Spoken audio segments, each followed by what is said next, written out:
Bonjour. Aujourd'hui, j'avais envie de partager avec vous quelques réflexions autour de ce que les femmes veulent des hommes. Bien sûr, en tant qu'homme, c'est une des pensées qui m'a longuement obsédé, puisque dans dans l'élan de séduire, de trouver une femme, euh, j'ai toujours pensé qu'il fallait correspondre à à ce qu'elle voudrait. Il me fallait longtemps pour comprendre que ça ne marche pas vraiment comme ça. Dans, dans ce que je pense, c'est que si je dois marcher sur le pointe des pieds, si je dois faire attention à, disons, si je me comporte autrement de ce que je suis vraiment, pour rencontrer quelqu'un, ça veut dire qu'il faut que je reste euh, comme ça le reste de ma vie si je veux la garder. Mais c'est vrai que il y a toujours cette notion, il y a toujours eu cette notion de vouloir plaire et pour ça faire un effort d'être quelqu'un d'autre ou de faire sortir certaines facettes de moi qui sont plus, comment dire, plus positifs. Il me fallait longtemps pour comprendre que c'est une erreur en fait. Le simple fait que, que je veuille plaire à une femme, euh, bien sûr, ça me plaît de plaire, mais de devenir quelqu'un d'autre pour plaire, non. Et si je regarde bien, en répondant à cette question, qu'est-ce que les femmes veulent des hommes? Je dirais qu'il y a deux niveaux. Il y a un niveau superficiel, je dirais, et il y a un niveau plus profond, et qui ne sont pas compatibles. Sur le plan, je dirais, superficiel, c'est que les femmes veulent des hommes qui sont beaux, qui sont drôles, qui bricolent, qui font du sport, qui sont de bons amants, euh, qui sont de bons pères, qui tiennent parole, etc., etc., etc.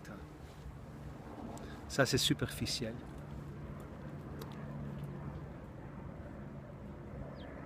Pourquoi je dis superficiel? Parce que je me rends compte qu'en essayant d'être ça, en répondant à, à cette demande ou à ces demandes que les femmes peuvent avoir envers nous, je ne suis pas du tout sûr de la garder, cette femme. En superficie, elle va être contente. Mais en profondeur, ce que j'ai remarqué, il peut y avoir une forme de déception. Je reviens sur le vidéo que je fais sur le scénario de couple où j'explique que la plupart des hommes deviennent par habitude d'obéissance à leur mère, ils deviennent des toutous par rapport à leur femme. Et ils cherchent en effet à répondre à ce qu'elles veulent.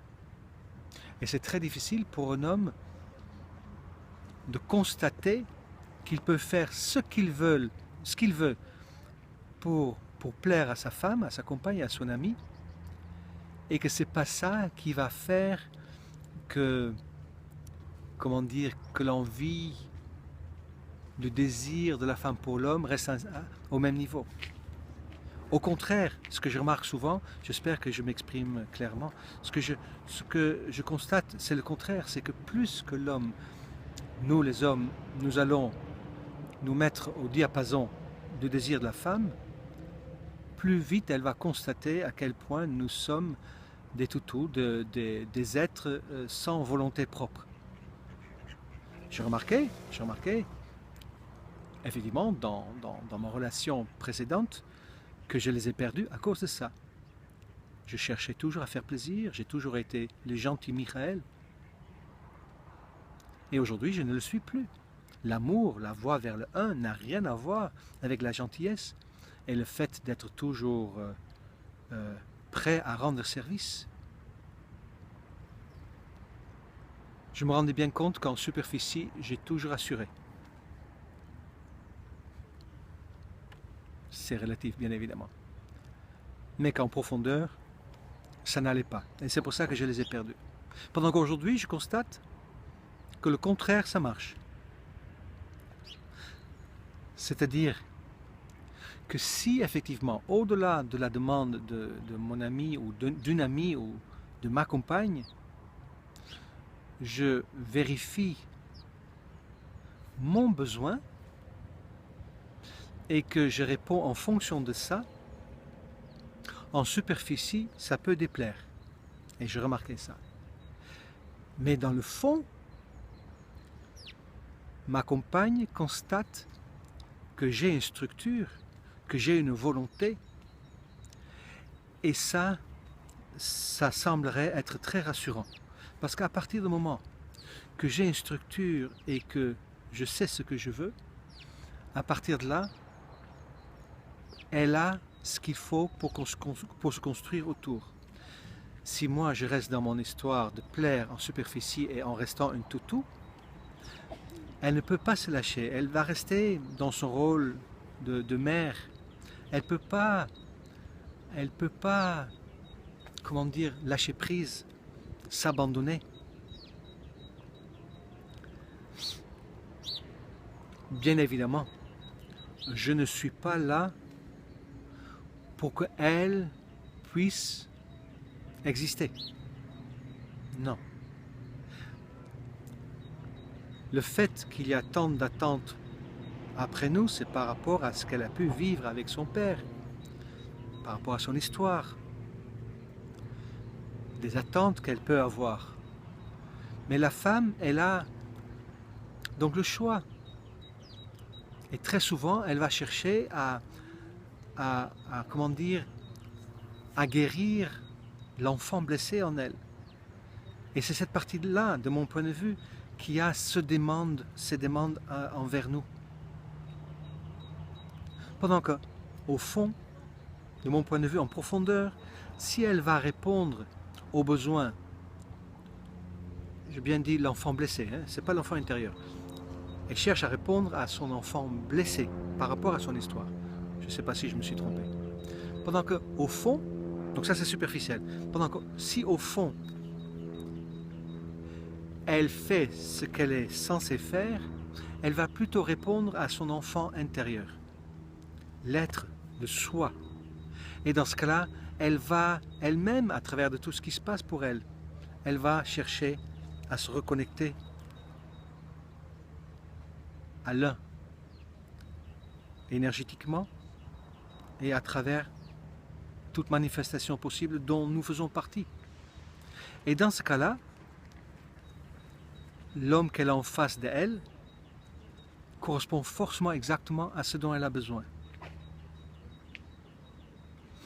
Un peu compliqué, hein, peut-être. Elle cherche à combler, à répondre à l'enfant blessé. Elle cherche à faire de nous ce qui lui a manqué.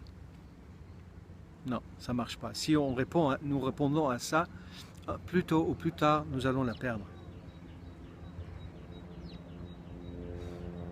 Si par contre, elle fait son chemin et elle comprend que nous sommes peut-être tous des toutous qui doivent faire un chemin, mais elle va peut-être, comment dire, elle va peut-être permettre le mouvement de tisser ensemble. Parce que pour tisser ensemble, il va falloir qu'elle fasse son chemin, que je fasse mon chemin. Que moi, je vais vers ma puissance d'homme, un vecteur de mouvement,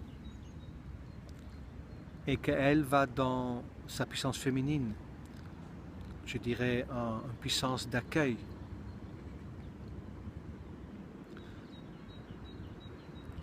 Et la réponse se trouve un peu dans ce que je dis.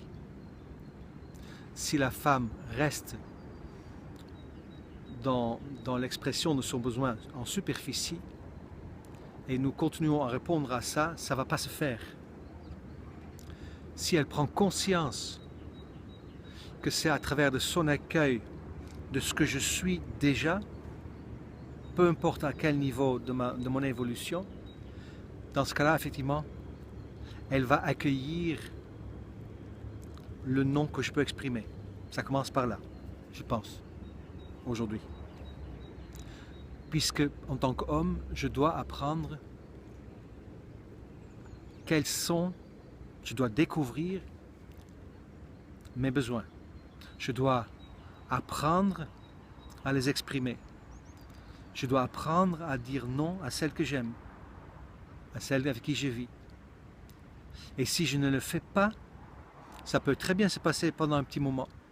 Mais d'une part, je risque de perdre ma compagne et j'accumule au fur et à mesure de la colère.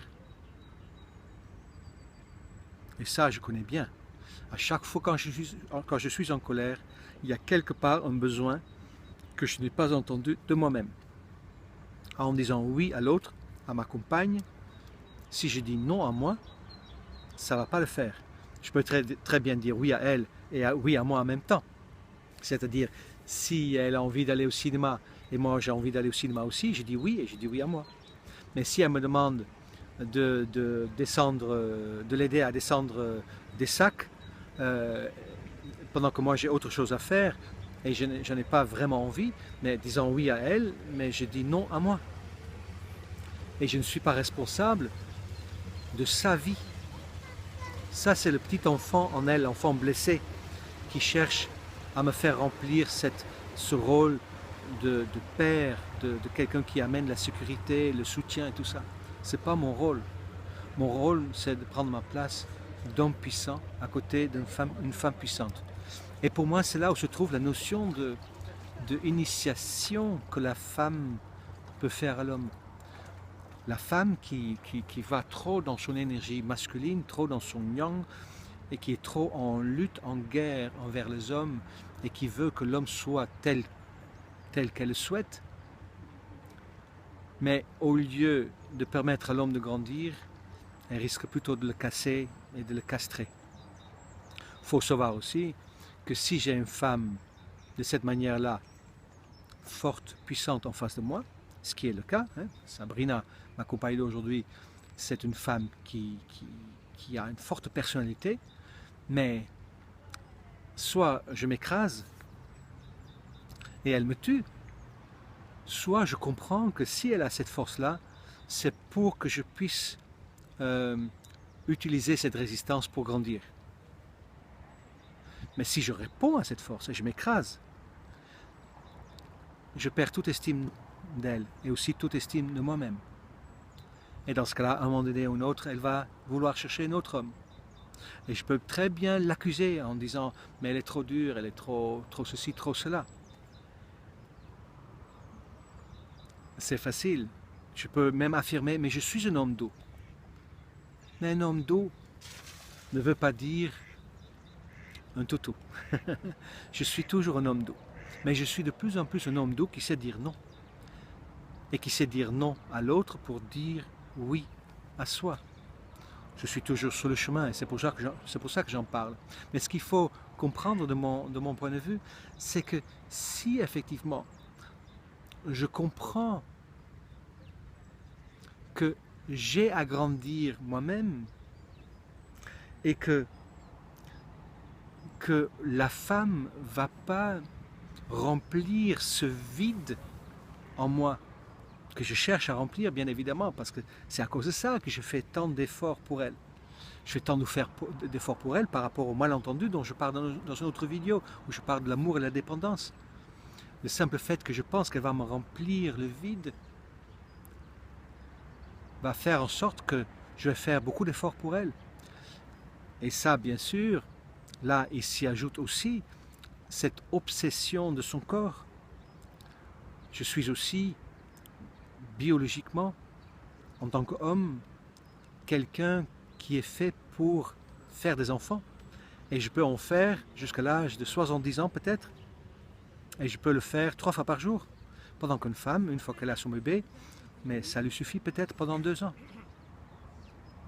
C'est-à-dire que je suis fait pour comment dire, ensemencer.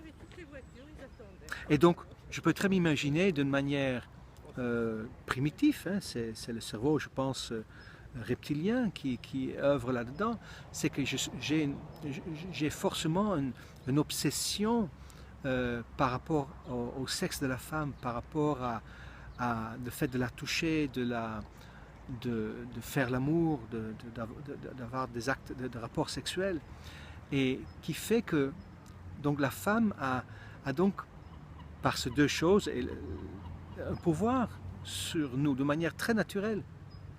Il faut savoir aussi, et je l'ai déjà dit, que nous avons pris l'habitude d'obéir à nos mères. Donc ça aussi, nous avons l'habitude de faire ce que la femme veut, ce que la femme veut que nous fassions. Voilà, un peu compliqué en français pour moi. Nous avons l'habitude d'obéir à la femme. Et elle a des choses que nous voulons qui font que nous allons faire un effort immense pour obtenir ce que nous voulons. Et c'est très souvent très physique et très sexuel. En tout cas, au début, et peut-être ça change dans le temps, et ça ne change par personne, ce n'est pas une séance exacte.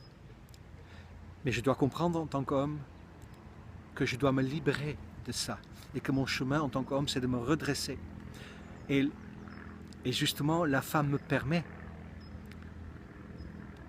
Pour ça, il faut que je prenne conscience que j'ai perdu contact avec mes besoins, que je dois découvrir mes besoins, que je dois oser les exprimer et de faire ce qu'il faut pour obtenir.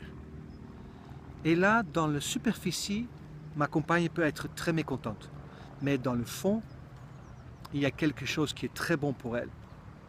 Parce que de voir que son homme devient un homme, waouh, ça c'est quelque chose. Mais c'est un mouvement qui va en parallèle. Moi, je peux faire ça avec une femme qui est résistante, mais la femme, elle a en même temps besoin de laisser l'homme prendre sa place, de faire confiance, de lâcher cette pression qu'elle peut mettre sur l'homme. Et je l'ai déjà dit une autre fois, puisque la femme a cette puissance de faire d'un homme un loch ou un dieu. En tout cas, elle a cette influence. En tant qu'homme, nous, de mon point de vue, on doit se redresser seul. Et ce qui aide beaucoup, c'est de me lier à mes frères, avec d'autres hommes, pour faire ce chemin ensemble, de comprendre ensemble, d'échanger ensemble, d'échanger les recettes, si on peut dire comme ça. Donc, de retrouver mes frères et pas faire la guerre avec eux, mais par contre me positionner face à la femme pour retrouver mon besoin et de le mettre en place, waouh, je suis sur ce chemin-là. J'ai pas mal avancé déjà, j'ai encore du chemin à faire, mais je me sens de plus en plus puissant et je me sens de plus en plus homme. Et bientôt il va y avoir un stage pour hommes à Rennes et j'ai hâte à partager tout ça avec mes frères. Voilà, c'est ce que je veux partager avec vous cette fois-ci. À très bientôt, au revoir.